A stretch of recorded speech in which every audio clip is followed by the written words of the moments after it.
Hi friends, good morning. तर स्वागत आहे तुमचं माझ्या हर्षूस डायरीज या चॅनलवरती. आज आहे सोमवार आणि सोमवारीपासून आपलं ऑफिसचं रुटीन डेली चालू होतं.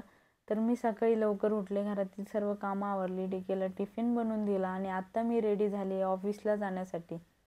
डेलीचं शेड्यूल इतकं बिझी झाले ना, सकाळी उठलं की घरातील काम, नंतर ऑफिसचं काम, घरी आलं की परत घरातील कामे, इव्हिनिंगला मीटिंग असते, नंतर व्हिडिओ एडिट करणे. रोज झोपायला 12 वाजत असतात, पण तसंच स्ट्रगल चालू आहे आणि एक दिवस सक्सेस नक्की भेटेल याच आशेवर सगळी धडपड चालू आहे. आज मी टिफिनला बनवून दिलेलं स्प्राऊट शेंगदाण्याचे लाडू आणि दही. तर स्प्राऊटवरती मी थोडासा टोमॅटो सॉस ॲड केला आहे टेस्ट येण्यासाठी. टिफिन पॅक करून दिला आणि माझे राहिलेले कामं आवरली. काम आवरून झाल्यानंतर मी केला नाश्ता. तर नाश्त्यामध्ये मी पिलेलं दूध.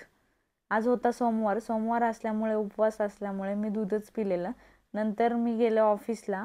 ऑफिसला गेल्यावर मी माझं काम स्टार्ट केलं. लंच ब्रेकमध्ये मी खाल्लं फ्रूट्स खाऊन मी थोडंसं वॉकिंग केलं आणि परत मी माझं काम स्टार्ट केलं.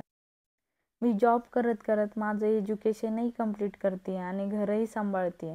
माझी खूप ओढाताण होते, पण मी तसंच सगळं मॅनेज करत आहे.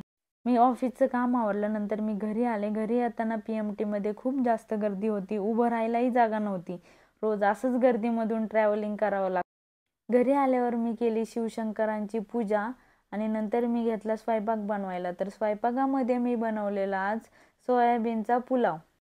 पूजा केली, आरती केली आणि मी जेवायला घेतलं. जेवण झाल्यानंतर मी राहिलेली घरातील कामं आवरली. तुम्ही सोयाबीन पुलाव खाल्ला आहे का? मला कमेंट करून नक्की सांगा. आणि जर तुम्हाला रेसिपीचे व्हिडिओ पाहिजे असतील तर मला कमेंट करा. मी तुमच्यासाठी व्हिडिओ बनवेल. तुम्हाला माझे व्हिडिओ कसे वाटतात हे कमेंट करून नक्की सांगा. आणि व्हिडिओ आवडत असतील तर चॅनलला सबस्क्राईब करा, व्हिडिओला लाईक करा आणि शेअर करा. तर भेटूयात आपण उद्याच्या ब्लॉगमध्ये. तोपर्यंत गुड बाय.